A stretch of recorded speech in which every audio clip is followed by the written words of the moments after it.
है ना। कल हमने पढ़ा था कि स्वर कितने प्रकार के होते हैं, है ना। स्वर कितने प्रकार की होती हैं ये हमने पढ़ा था, और जिसमें हमने पढ़ा था कि ह्रस्व होता है एक, और एक दीर्घ होते हैं, और एक संयुक्त होते हैं, है ना। इसको डिटेल में हमने पढ़ा था। ह्रस्व में जिसको बोलने में सबसे कम समय लगता है उसे हम ह्रस्व बोलते हैं, जैसे अ ई उ री री, है ना। ऐसे ही दीर्घ स्वर उन्हें कहते हैं जिसको बोलने में 2 गुना समय लगता है, जैसे आ ई उ री, है ना। ये हो गया। अब आते हैं संयुक्त। संयुक्त का मतलब है कि 2 चीजों से मिलकर जो बना, यानी कि इसमें 2 स्वर मिले हुए हैं, 2 स्वर मिलने से ये व्यंजन ये वाले स्वर बने, जैसे अ ई मिलकर ए बना, अ और उ मिलकर ओ बना, है ना। तो अब ये तो हो गई बात कि हमें पता चल गया कि स्वर क्या होते हैं और कितने होते हैं, है ना। अब हम बात करते हैं साथ में हमने कल ये भी पढ़ा था कि संस्कृत में स्वर 13 होते हैं। कितने होते हैं?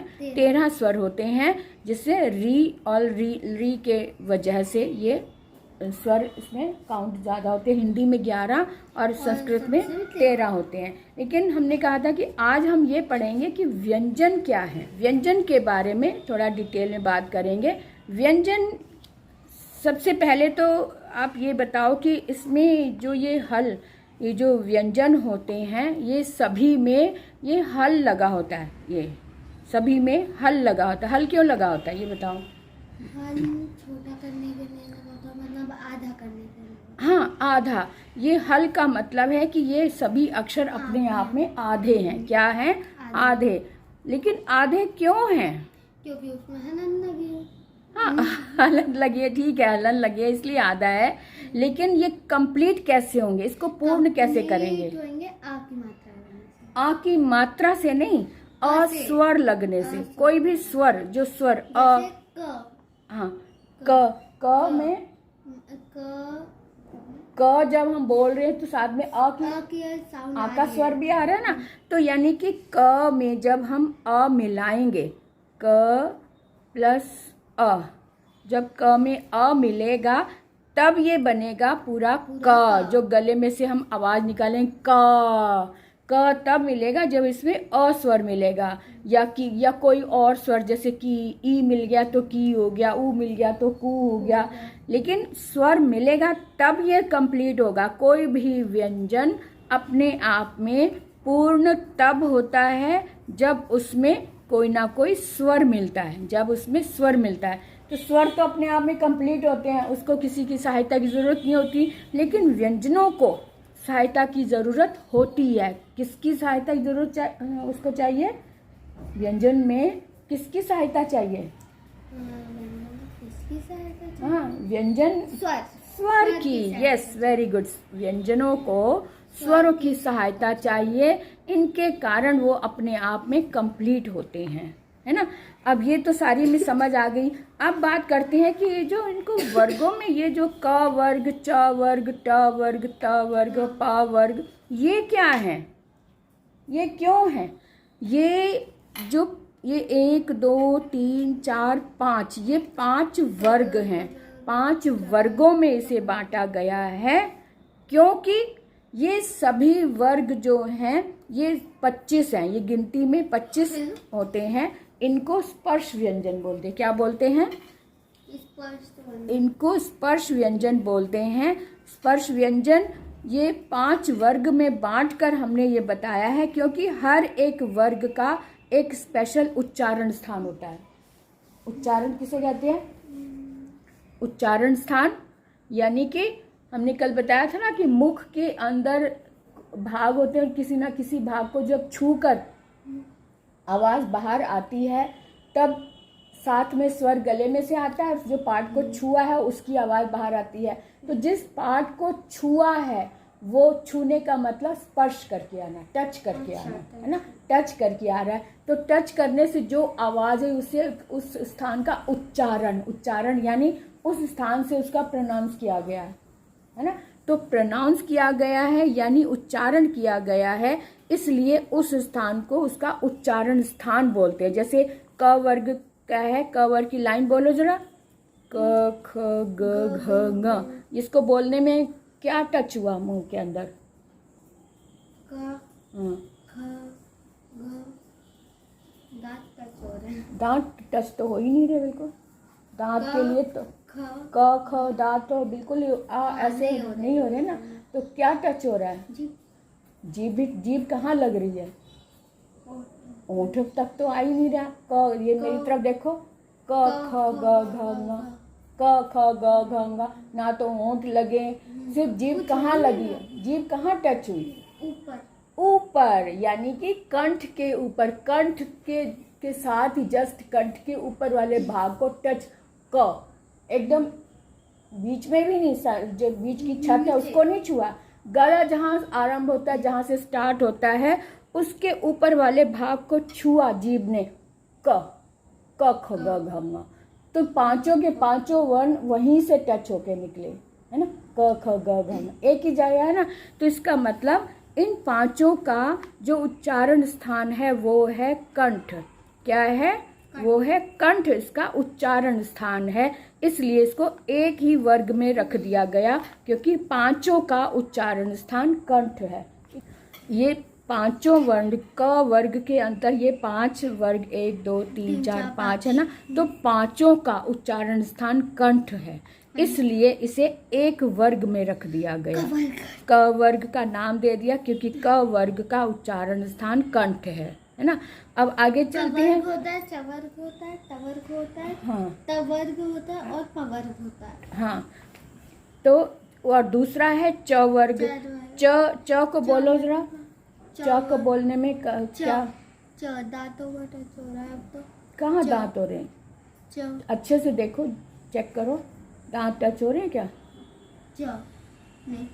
जीभ कहाँ टच हो रही है? नीचे नीचे हो रही है। ये देखो, जीभ एकदम ऊपर की तरफ सट गई, तब च निकला मुझे। च है ना। तो यानी कि कंठ के थोड़ा आगे और मुख के ऊपर वाली छत को जो छुआ है, तो उससे च छ ज झ य पांचों वर्ण वहां से निकले। तो छत जो है वाला भाग जो है वो तालु कहलाता है। क्या कहलाता है? तालु। तो ये च वर्ग के पांचों वर्ण, पांचों च छ ज झ य पांचों वर्णों का उच्चारण स्थान है। क्या है? तालु। क्या है? इसको तालु बोलते हैं ना, ऊपर वाले। आपको पता है इसको तालु बोलते हैं? ऊपर वाली जो छत मुख के अंदर की, उसको तालु बोलते हैं। तो इसका उच्चारण स्थान तालु है पांचों का ना। और जो ट, अब ट बोल के देखो, ट ठ ऊपर ही हो रहा है, लेकिन जहाँ च बोल रहे उससे थोड़ा सा आगे का भाग है ना। तो जो आगे का भाग है उसको हम मूर्धा बोलते हैं। मुख के अंदर का भाग ऊपर का, इसको क्या बोलते हैं? मूर्धा। तो ट वर्ग के अंदर 5 वर्ण कौन कौन से आए हैं? देखो, ट ठ ड ढ और ण, है ना। ट ठ ड ढ ण, ये पांचों वर्ण जो हैं ये मूर्धा से आए हैं। मूर्धा यानी मुख के अंदर वाला भाग, दांतों के पीछे और मुख के ऊपर। अब ये मूर्धा हो गया। अब त वर्ग पर आ जाते हैं। त बोलो। त बोलने में क्या लगा? ट पे ही आ रहा, जहाँ पे ट टच हुआ था। ट नहीं, थोड़ा और ध्यान से देखो। ट और त दांतों पे। हाँ, दांतों के पीछे जीभ टच हो रही है। हाँ, दांतों के पीछे वाले भाग को जीभ टच हो रही है, तब त बोल रहे हैं ना। त थ द ध न, पांचों ही वर्ण दांतों के पीछे जीभ टच होती है, यानी कि दांतों को छूकर आवाज आ रही है। इसलिए इन पांचों वर्णों का उच्चारण स्थान है दंत। क्या है? दंत इनका उच्चारण स्थान है। ठीक है। अब आगे है प वर्ग। प बोलो। प वर्ग जीभ टच नहीं हो रही है। नहीं हो रही ना। अब बताओ क्या टच हो रहा है? ओठ। हाँ, ओठ। पांचों को बोल के देखो। प फ नहीं, इसको फ नहीं, फ बोलते हैं। प फ ब भ म। क्या? प फ ब भ और म, पांचों जो अक्षर हमने बोले ओठ टच हुए, तो इसका मतलब प वर्ग का उच्चारण स्थान ओष्ठ है। क्या है? ओष्ठ इसको बोलते हैं। ओष्ठ इसका उच्चारण स्थान है। तो पांचों का हमें पता चल गया ना। इसलिए अब इनको क्योंकि सबका एक निश्चित उच्चारण स्थान है, इसलिए इनको 5 वर्गों में बांट दिया गया। एक वर्ग को ले लिया तो समझो कंठ हो गया, दूसरे वर्ग को ले लिया तो समझो तालु हो गया, तीसरा वर्ग को ले लिया तो समझो मूर्धा उच्चारण स्थान, त वर्ग को ले लिया तो दंत हो गया, प जैसे जो पहला अक्षर हमने बोला ना, जो उसका उच्चारण स्थान वही 5 का होगा, बस ये ध्यान रख लेते हैं। प वर्ग है तो ओष्ठ हो गया। क्लियर हो गया। अब आते हैं कि इनमें जब तक इसमें ये हल लगा रहेगा तब तक हम इसकी आवाज बाहर नहीं निकाल सकते। बताओ कैसे नहीं निकाल सकते?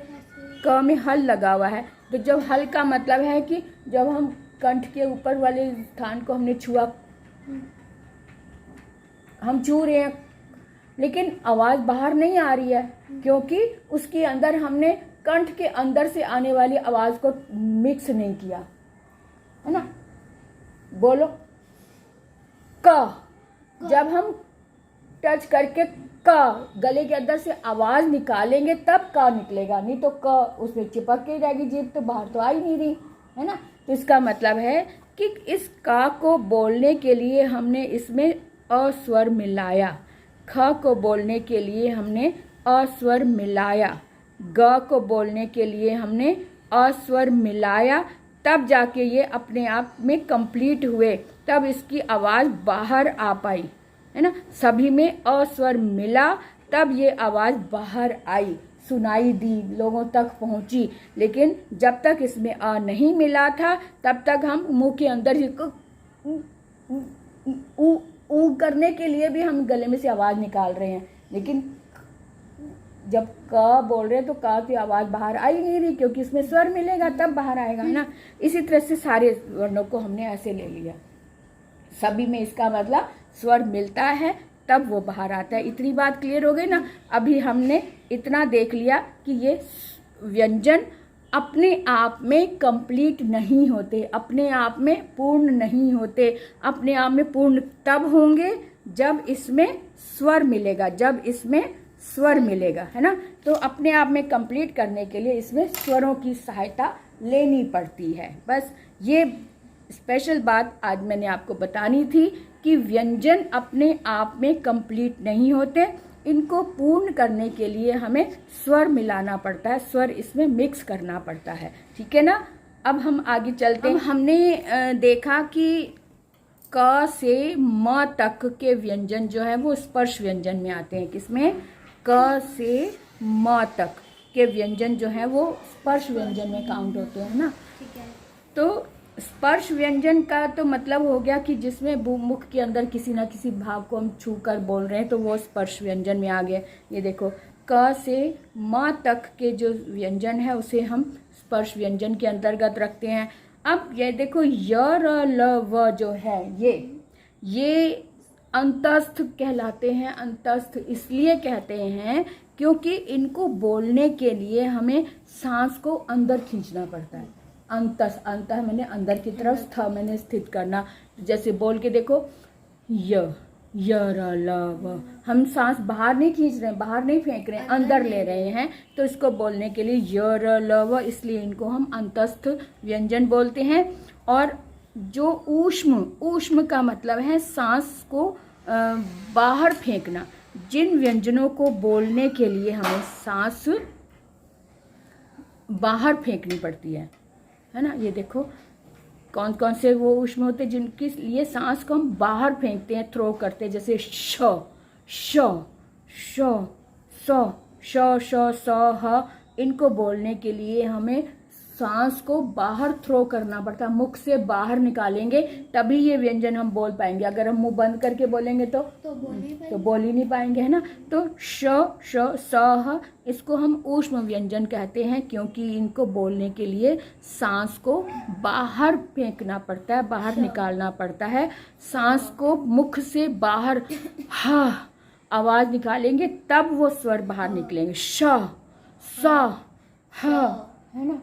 तो इसको बोलने के लिए क्योंकि सांस को बाहर छोड़ना पड़ता है, इसलिए इसे ऊष्म व्यंजन कहते हैं। अब ये भी हमें समझ आ गया कि स्पर्श व्यंजन क्या है, अंतस्थ व्यंजन क्या है और ऊष्म व्यंजन क्या है। अब जब इनका हम प्रयोग करेंगे शब्दों में, तब हम शब्दों को देखते हुए हम देखेंगे कि अरे अच्छा शलगम बोल रहे हैं, शलगम, तो शलगम का श जो है वो ऊष्म व्यंजन में आता है ना। जैसे य है, यज्ञ बोल रहे हैं, यज्ञ बोलने के लिए य को हमने सांस के अंदर तक खींचा, तब हमने यज्ञ बोला, तो य अंतस्थ है। इसी तरह उसके जो व्याख्या को हम स्पष्ट समझ कर हम बोलेंगे, देखेंगे, तो इसकी परिभाषा को रटना ही नहीं पड़ेगा, नहीं रटना पड़ेगा ना, हमें ऐसे ही समझ में आ जाए, क्योंकि हम बोलकर देख लेंगे। र बोल रहे, रथ, रथ बोलो, रथ, र पे जोर दिया तो र को बोलने के लिए हमने सांस को अंदर की तरफ खींचा, रथ, है ना।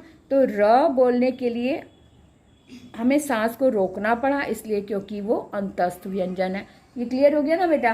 स्त्रीलिंग, पुल्लिंग और नपुंसक लिंग की पहचान करेंगे। अब हमें ये समझने में बहुत ही आसानी होगी अगर हम ये लॉजिक समझ लें कि जिस शब्द के अंत में म यानी हल वाला म लगा होता है वो होता है नपुंसक लिंग का शब्द, और जिस शब्द के पीछे विसर्ग लगा होता है, जैसे मेघा है ना, विसर्ग लगा है, वो होता है पुल्लिंग, उसे हम पुल्लिंग की श्रेणी में रखते हैं, है ना।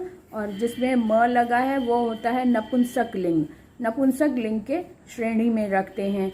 और जिसके अंत में ई की मात्रा, जैसे लेखनी है ना, ई की मात्रा लगी है या फिर आ की मात्रा लगी है जिसके अंत में, वो होते हैं स्त्रीलिंग, वो होते हैं स्त्रीलिंग शब्द होते हैं। तो इसको भी हमने अच्छे से समझ लिया कि पुल्लिंग शब्दों में विसर्ग लगा होता है, जैसे मेघा लगा हुआ है ना।